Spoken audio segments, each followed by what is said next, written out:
Yo, balik lagi sama gue Rizal Martin. Dan ya, pada kesempatan kali ini gue akan mengupdate lagi untuk seputar Bitcoin, teman-teman. Ini udah hari Kamis ya.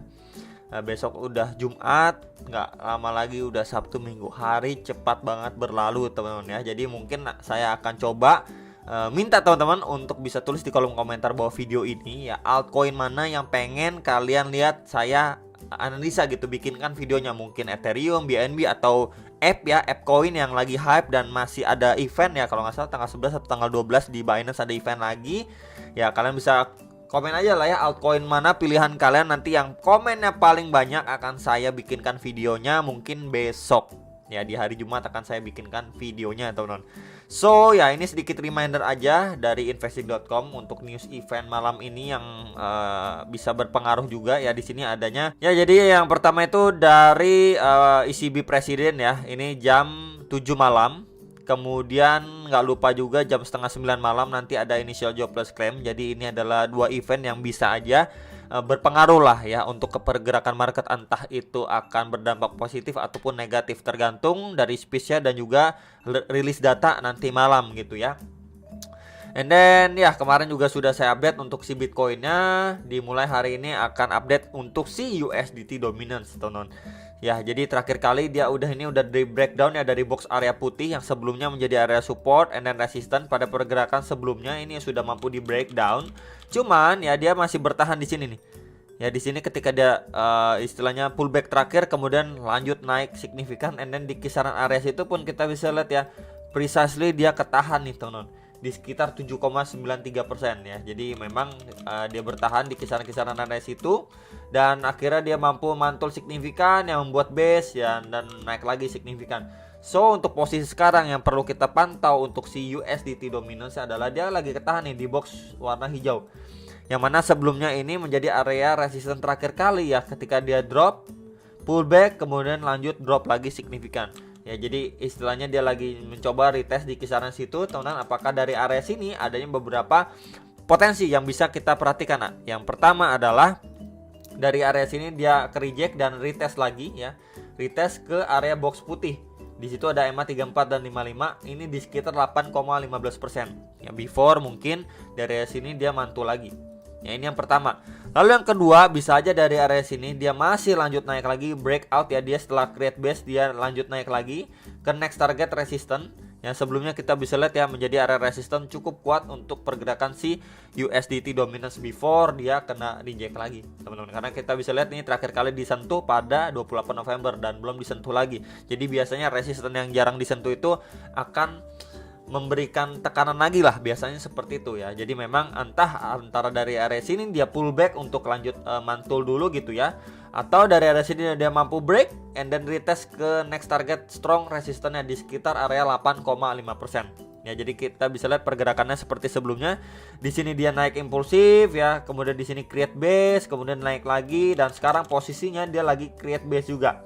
Nah, tinggal kita lihat apakah dari area sini dia masih lanjut seperti tren sebelumnya, lanjut rally lagi sebelum kena reject, atau dari area sini dia istilahnya tarik nafas dulu ya, koreksi dulu, retest sebelum lanjut naik gitu. Jadi ini juga berpengaruh mengenai rilis data dan event nanti malam gitu ya. Jadi kalau misalkan yang nanya di USDT dominance nanti koreksi dulu gitu, dia ngambil langkah ini time frame 4 jam, by the way dia ambil langkah retest dulu, koreksi dulu, maka untuk Bitcoinnya akan lebih dikasih nafas, maybe ngejar kisaran 17.000 sampai 17.200 dolar lah, kisaran area situ. Kalau memang untuk si USDT dominance ini retest dulu. Tapi kalau dia malah istilahnya naik nih ya, breakout, retest ke next target resistance, berarti kan dia naik dulu, maka untuk si Bitcoin lebih besar chance-nya untuk terdiskon atau koreksi lanjutan, mungkin ngejar ke kisaran 16.500 16.400 dolar. Jadi itu yang perlu diperhatikan ya, teman-teman, untuk si USDT dominance. Next, ini untuk si Bitcoin secara daily time frame. Yes, jadi secara daily time frame pun kita bisa lihat ya, di sini masih dia bermain di dalam channelnya, dan ya dia lagi retest di area trendline support bawahnya. Nih kita bisa lihat di dalam channelnya, dan di mana itu adalah box putih yang sebelumnya sudah saya sharingkan ke teman-teman juga, sebelumnya menjadi area resistance yang cukup kuat dan di flip biasanya menjadi support. Dan ini terbentuk seperti bull flag pattern gitu, teman-teman ya. Bull flag pattern kita bisa lihat ya, ini seperti bendera gitu, naik signifikan kemudian dia koreksinya cenderung lebih slow atau korektif sebelum dia bisa lanjut naik lagi. Biasanya kecenderungannya seperti itu, tapi kita bisa lihat mengingat adanya rilis data dan event penting nanti malam ya, bisa aja pergerakannya pun nggak mengikut ke pattern gitu ya, tergantung nanti malam seperti apa news eventnya ya. Cuman biasanya kalau misalkan kita bisa lihat pergerakan sebelumnya ini naik signifikan, kemudian dia turun ya secara korektif ya untuk lanjut naik lagi. Nah, kurang lebih seperti itu kan. Di sini juga naik signifikan, kemudian ini turun korektif before dia lanjut naik lagi. Nah, biasanya kan seperti itu biasanya, tapi kalau misalkan untuk adanya news event ya pattern itu biasanya ya kurang bisa memberikan efek lah ya, karena news event itu lebih penting dan berdampak ke global, nggak cuman ke market kripto aja. Dan kalau misalkan kita lihat ya dari dropnya yang terakhir di sini, mungkin kita bisa gambarkan menjadi 5 wave ya, kurang lebihnya 5 wave. Nah, di sini ada di sini naik impulsif 1 ya, kemudian ke wave 2 korektif, kemudian ini naik ke wave 3 and then dia masuk ke wave 4 korektif, dan ya lanjut lagi at least ke wave 5-nya. Jadi kita bisa lihat pun ya wave 4 ini lagi retest nih ke highest di wave 1-nya dia. Jadi hopefully ini bisa valid ya. Semoga harapannya pun masih bisa valid. At least Bitcoin ngejar ke wave 5 itu menjadi strong resistennya dia di sekitar area 17.500 sampai 18.000 dolar. Ya, ini secara daily time frame, teman-teman. Ya, jadi palingan ini yang perlu diperhatikan, dan ya ini akan invalid kalau saja ya ini malah dia terbreakdown, teman-teman.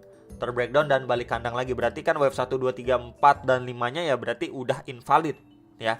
Jadi ya semoga aja lah didukung ya, di sini adanya bull flag pattern, dia turun korektif untuk lanjut naik lagi, dan didukung nanti rilis data nanti malam semoga positif dan memberikan booster untuk si Bitcoin bisa dikasih sekali lagi tendangan ya, sebelum nanti mungkin dia memasuki fase koreksinya atau dropnya kembali, mengingat nanti minggu depan ya rilis data CPI dan kenaikan suku bunga. Nah, biasanya ya kan orang-orang udah mulai takut ya, udah aksi jual, takutnya nanti rilis data CPI yang jelek dan The Fed kembali hawkish ya, who knows gitu teman-teman ya. Jadi ini prepare untuk skenario yang ini, atau malah untuk skenario terburuknya dia nggak nge-spike lagi ke wave 5, udah terbreakdown terlebih dulu. Ya, ini untuk gambaran secara daily time frame. Next, ini untuk Bitcoin, pembahasan terakhir untuk secara hourly khususnya 1 jam ya. Jadi so far sih kalau kita lihat ini time frame 1 jam dia masih bertahan di area supportnya yang terakhir nih. Kita bisa lihat ya ketika dia nge-spike naik, kemudian di retest ya, kemudian lanjut naik lagi, walaupun penguatan yang ada ini cenderung tidak terlalu powerful.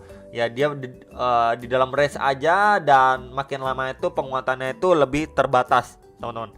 Dan yang menariknya lagi di area box warna biru ini sebelumnya menjadi area resisten nih, before dia di flip menjadi area support, dan sekarang pun mencoba dipertahankan sama si Bitcoin.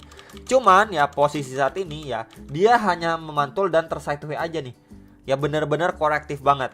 So kalaupun nanti malam dia hanya berdampak atau berefek si Bitcoin itu naiknya benar-benar korektif aja gitu ya, ini mungkin bisa membuat seperti bearish gitu ya, rising wedge ataupun bearish pattern yang mungkin bisa dimanfaatkan untuk short lagi sebelum dia lanjut turun lagi gitu ya. Ini untuk kalau misalkan kenaikannya pun hanya benar-benar korektif. Tapi kalau misalkan nanti malam dia didukung rilis data yang bagus dan dia malah nge-spike gitu ya, impulsif naiknya, wah ini mungkin bisa mengejar ke target wave 5 kita secara daily time frame. Ya balik lagi kita perlu pantau sekali lagi apakah nanti malam itu ya dia cuman naiknya itu membuat range sideways aja ya before dia lanjut turun lagi, atau malah kenaikannya ini tidak sekorektif ini, malah yang kita mendapatkan dia impulsif naiknya. Ya, jadi balik lagi kita harus perhatikan dulu untuk reaksi kenaikannya seperti apa. Dan ya balik lagi kalau misalkan korektif seperti ini kita bisa lihat ya. Ya dia memang naik tapi cenderung slow dan sideways, cuma cenderung naik gitu ya, membuat sebuah range ya, ini mungkin bisa dimanfaatkan sama teman-teman sekalian. Nah, pertanyaannya kalau memang dia terbreakdown dari area sini, ngejar next target kisaran berapa? Nah, kita bisa mengacu untuk secara time frame hourly 1 jam yang lebih detail gitu ya. Kita bisa tandain area ini. Ini di kisar 16.300-an sampai 16.400-an dolar. Ya, dimana terakhir kali juga di sini adanya dorongan yang signifikan sebelum naiknya impulsif. Jadi palingan itu aja yang bisa saya sampaikan untuk teman-teman sekalian. Semoga bisa bermanfaat. Jangan lupa analisa kembali sebelum next season kalian masing-masing, dan sampai jumpa untuk next video. Salam profit.